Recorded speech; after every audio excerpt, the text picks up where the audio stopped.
Hello chemistry students. Today we're going to talk about writing ionic compounds.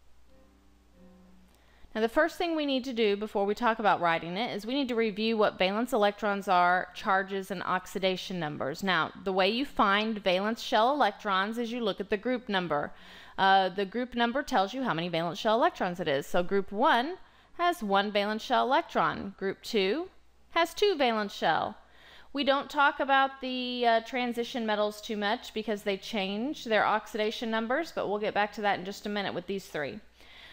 Group 13 has 3 valence shell electrons, 14 has 4, group 15 has 5, group 16 has 6, 17 has 7, and group 18 has 8 valence shell electrons except for helium, which only has 2.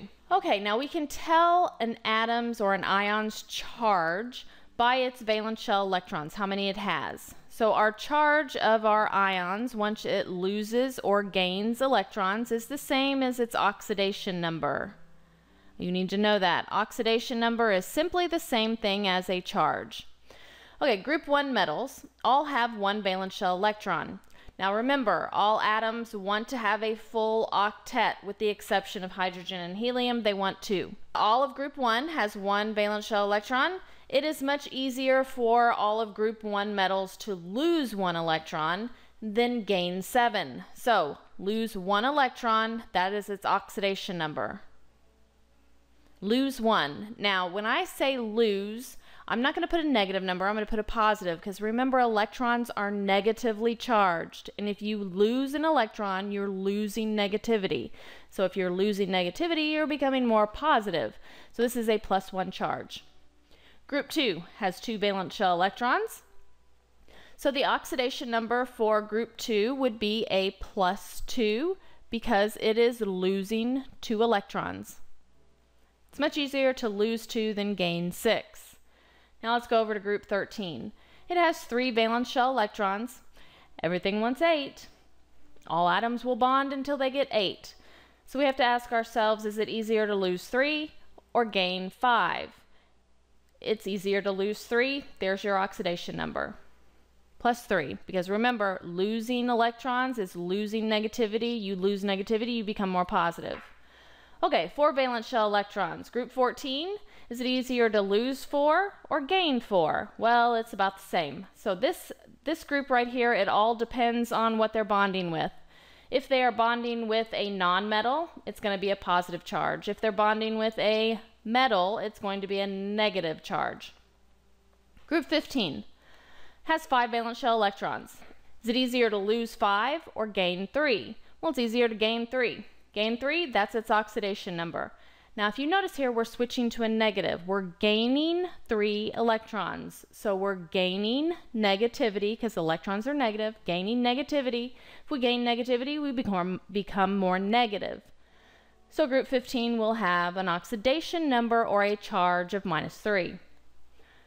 Group 16 has 6 valence shell electrons. Is it easier to lose 6 or gain 2? It's easier to gain 2. There you go. That's its oxidation number right there. Gaining 2 electrons. We're gaining 2. We're becoming more negative. That's why it's a negative charge. Group 17. Is it easier to lose 7 or gain 1? Well, it's easier to gain 1. That's our oxidation number. This is the number of electrons that we're gaining or losing, and it happens to be gaining 1. We gain 1, we're gaining negativity, so we're becoming more negative. The noble gases have 8 valence shell electrons with the exception of helium. It has 2, but it still doesn't want any more. So the oxidation number is its charge after it gains or loses electrons. Now remember, noble gases do not want to gain any and they don't want to lose any, so its oxidation number will be 0. Now let's look at these 3 right here. I'm sorry that Google keeps coming up. Okay, silver is in group 10, and if we look at the number above that, it says 1B. And zinc and cadmium are in group 11, and if we look at the number right above that, it says 2B. Okay, these 3 transition metals do not change oxidation numbers. Silver is always a +1 charge. It's in group 1B, so you can remember it that way. Zinc and cadmium always have a +2 charge. It is in group 2b, so you can remember it that way. These three elements are the only ones that do not change in their oxidation numbers. All the others change. Okay, now that we know oxidation numbers, let's talk about the ionic compounds. Ionic compounds are always between a metal, which is a cation. Now remember that T looks like a plus sign, and a nonmetal, which is an anion, and anions are negatively charged. The goal is to make the electrons lost equal to the electrons gained. That makes the overall charge of the compound 0. Now to write the formula, you have to crisscross the ions' charges and make them subscripts. Now remember, subscripts are the numbers at the bottom. Now let's do an example. So we have sodium right here and we have chlorine right here. They are going to combine to make an ionic compound because the sodium is a metal and chlorine is a nonmetal, so I know it has to combine to make a ionic compound because ionic compounds are always between metals and nonmetals. Now sodium is in group 1 and it has 1 valence shell electron. So it's much easier for sodium to lose 1 than gain 7. And when it loses 1, it's going to have a +1 charge. Remember, this number right here is how many electrons it gains or loses. The 1 tells you how many, the plus tells you if it gains or loses. Plus tells you that it loses electrons because it becomes less negative. Now chlorine is in group 17, which means it has 7 valence shell electrons. It is much easier for chlorine to gain 1 electron than lose 7. So that's its oxidation number, gaining 1 electron, which is a -1. Because you are gaining electrons, you're gaining negativity. Now what we're going to do is we're going to crisscross. So that 1 goes down by the sodium, but we never write 1s. Now the reason why is because if it wasn't 1, then we wouldn't even have a sodium. And that 1 goes down by the chlorine. So we write Cl and we don't write 1s. We drop these charges right here. Now what this means is we have 1 sodium and 1 chlorine. If we look up here at our charges, we have a +1 because we only have 1 sodium, and we have a -1 because we only have 1 chlorine, and that equals 0. So our charges are equal to 0. So this is our formula for our ionic compound when sodium and chlorine come together and bond. Let's do another example. We have magnesium and we have chlorine. If we look on the periodic table, we'll notice that magnesium is in group 2, which means it has 2 valence shell electrons. It is much easier for magnesium to lose 2 than gain 6. So losing 2, that is its oxidation number. Now if you notice I put 2+ here instead of a +2. It doesn't matter. Sometimes you'll see it as a +2. Sometimes you'll see it as a 2+. Chlorine is in group 17. It has 7 valence shell electrons. It's much easier for chlorine to gain 1 electron than lose 7. Gaining 1 electron is its oxidation number. And when it gains, you're gaining negativity, so it's going to be a negative. Now that we've got that, we need to find out the chemical formula when magnesium and chlorine combine to make chemical. And we are going to crisscross. The chlorine, the 1, goes down by the magnesium, and we never put 1s. It's implied that there's 1 there. And that 2 goes down by the chlorine, and we drop the plus sign. So the Cl, and then we have 2 of them. Okay, so this is our chemical formula for when magnesium and chlorine combine together. Now let's check our charges. We have 1 magnesium, and a magnesium is a +2 charge. And we have 2 chlorines, and the chlorine is a -1 charge. So I'm going to do -1 and a -1, because remember I have 2 of them. So 2 minus 1 minus 1 actually does equal 0, so we're good. All right, now let's do an example. So we have calcium chloride. So we need to find out what the ions are for calcium chloride. Calcium is right here, because it says calcium. It is in group 2, which means it has 2 valence shell electrons, and it has the chemical symbol Ca. So I'm going to write Ca.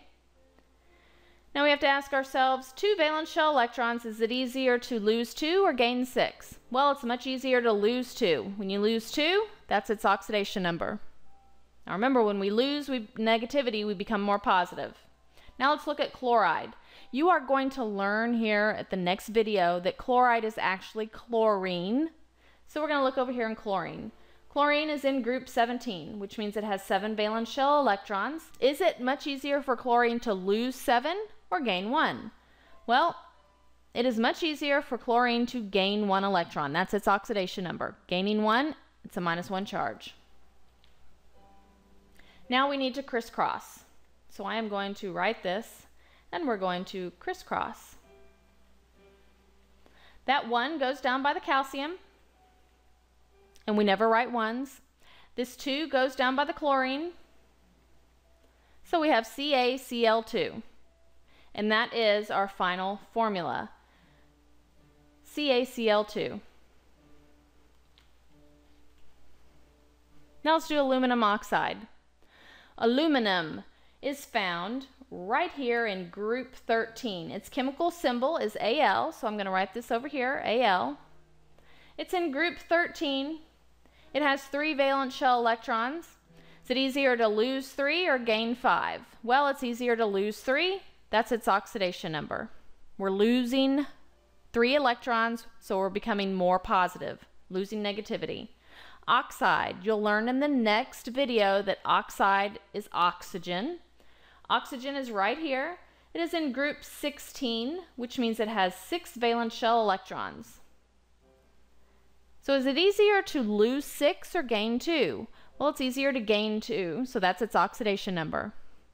When we gain 2 electrons, we become more negative, so it's a negative. Okay, now we're going to crisscross. I'm going to rewrite this formula here.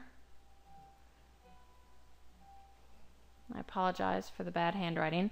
Okay, this 2 is going to go down by the Al, so we've got Al, 2, and this 3 is going to go down by the oxygen, so we have O, 3, and we drop these charges. So this means that we have 2 aluminums and 3 oxygens for this compound aluminum oxide, and our final formula is Al2O3.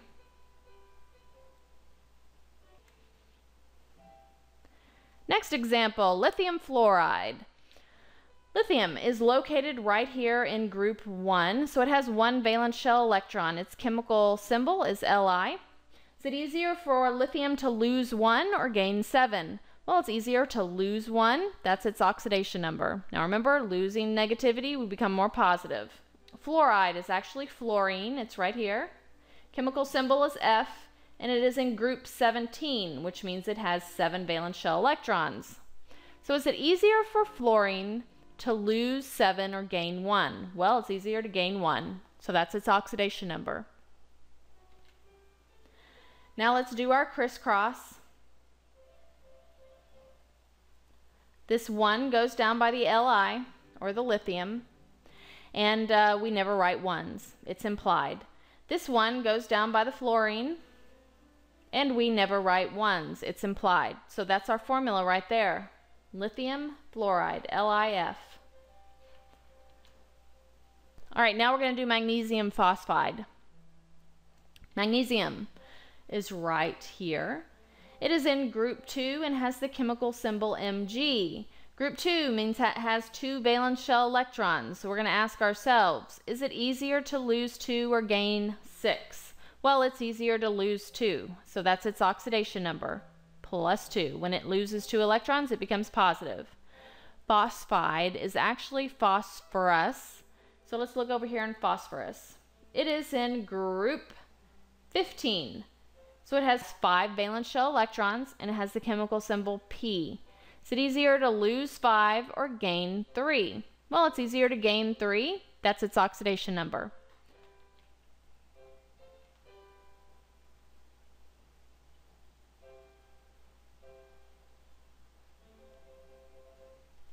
Okay, now we're going to crisscross. This 3 goes down by the magnesium. And this 2 goes down by the phosphorus. So our final formula is Mg3P2.